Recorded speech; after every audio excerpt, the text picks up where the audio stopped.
Oi, lindezas! Vim bater um papo com vocês e fazer essa carta aberta para um sentimento que eu ainda não tinha reconhecido, acolhido, e tudo isso devido a uma experiência entre dormir e acordar que eu tive hoje.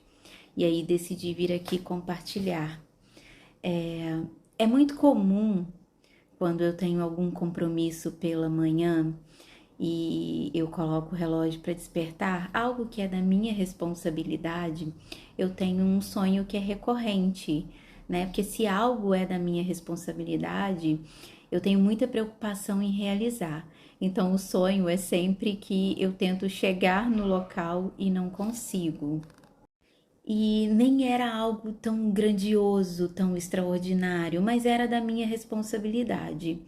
No treino do Outubro Rosa que a gente teve hoje, né, no Muay Thai, eu fiquei responsável por levar as fitinhas, né, da campanha. Então era um compromisso. E aí eu tinha colocado o meu despertador às 15 para 7, né, para despertar, porque meu treino era às 8.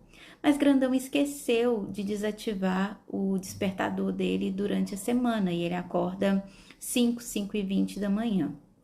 E aí eu acordei e voltei a dormir. E nesse intervalo de 5h20 até 15 para 7 foi que eu sonhei. E como o sonho aconteceu no período da vigília, quando eu despertei, ele estava muito nítido na minha lembrança, né? Eu tinha que chegar na pracinha, porque aos sábados a gente treina na pracinha aqui perto de casa. E só que eu não estava na minha cidade. Era como se eu estivesse em Ouro Preto, aqui em Minas Gerais, para quem não é daqui, né? Que é uma cidade histórica. E aí eu tinha que ir até o hotel onde eu estava, trocar de roupa para ir para a pracinha. E nesse percurso, quem iria me levar era o meu pai. E para quem não sabe, meu pai é falecido, né, há 5 anos. E o meu pai, na adolescência, sempre me levava para onde eu queria ir e me buscava. E ao contrário de muitos adolescentes, eu sempre adorei isso. E eu nunca achei ruim o meu pai me levar e me buscar nos lugares. Na verdade, eu me sentia até muito especial, né? E no sonho, o meu pai me levaria até o hotel e depois me levaria na pracinha.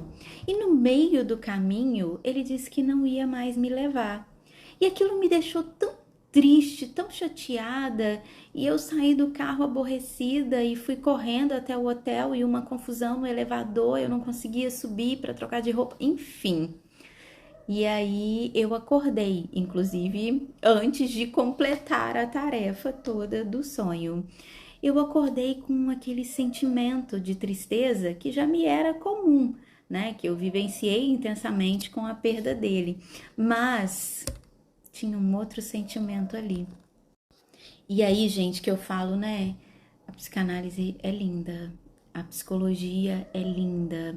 Esse entender as coisas e você se acolher é muito lindo. E aí eu me dei conta de que existia um sentimento de abandono, porque foi isso. Meu pai morreu e eu tive que seguir o caminho sozinha. Não que tenha sido algo voluntário, até porque meu pai falava com todas as letras que não queria morrer. Mas para dar conta de tudo o que a gente viveu na fase terminal até a partida dele, eu sempre racionalizava, que é muito comum, é um mecanismo de defesa, de que tá, ele não quer morrer, mas ele tá sofrendo demais, talvez seja o melhor para ele. E eu sempre me apeguei a essa fala, sabe? E aí, durante esses 5 anos, eu já tinha elaborado a minha tristeza, a minha falta, a minha saudade, tudo que a gente vivencia com luto. Eu já tinha ressignificado tudo isso nas boas lembranças que ele havia deixado.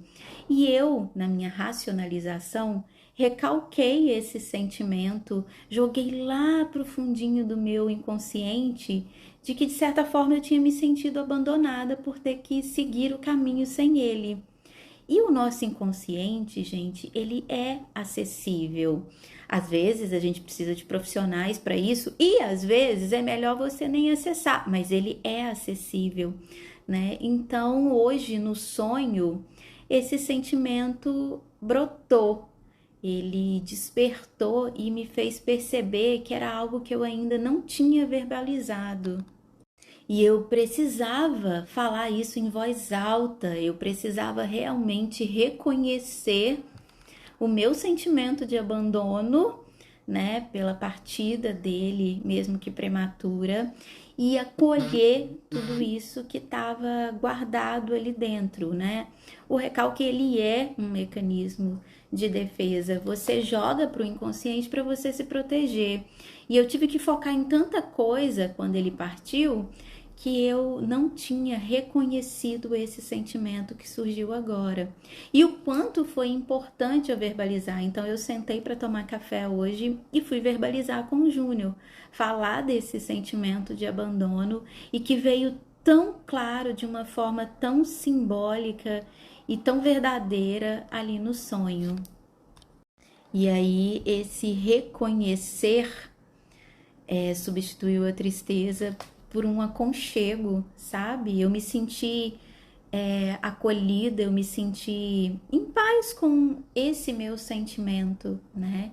E essa carta aberta é para esse sentimento, que sim, ele tem o lugar dele, ele tem o papel dele, e que com o passar dos dias agora, eu também vou elaborá-lo e vou ressignificá-lo, mas que ele é nesse momento bem-vindo para que eu possa entender tudo que eu realmente senti e o quanto o vazio dele, né, dessa falta dele ainda é presente e vai ser para sempre. Só que como eu disse, hoje eu me apego nas coisas boas, nas lembranças que ele deixou.